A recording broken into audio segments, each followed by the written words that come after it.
way of Will John.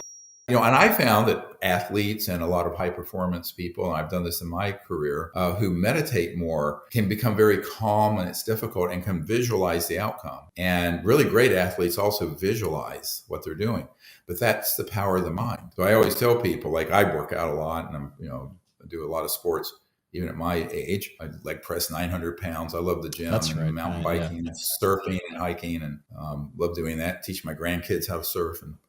But I'm kind of a freak for a grandfather.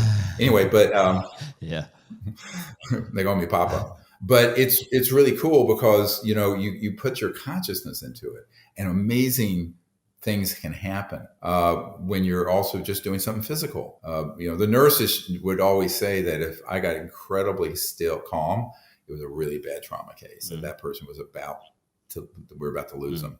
So I have found that when things are very difficult, you get very centered and calm and not start throwing scalpels or whatever, like some doctors do.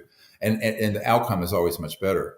So even, whatever kind of line of work you're in, this meditative state is really edifying. It really benefits you and the people around you too, for that matter. Yeah. And, I can't remember his name just off the top of my head, but we had a large and long discussion about the flow state, which you find in sports all over. A whole lot of times you find it within extreme sport athletes, but you do find it within soccer, basketball, football, the performance of Michael Jordan all the time, and where these guys are accessing something that is possible for everyone to access, but that perhaps we're not honing it. And I get it. It's not like we don't get it here. I've seen an iPhone before. I know how fun it is to keep scrolling. I understand. But that being said, the benefits and it's kind of tough because, like you said, when you guys do have this, these experiences when you go out to try and make contact, okay, maybe sometimes it doesn't happen. Maybe it's like that. And that's the same thing with meditation. If you sit down one day and hope that it's going to just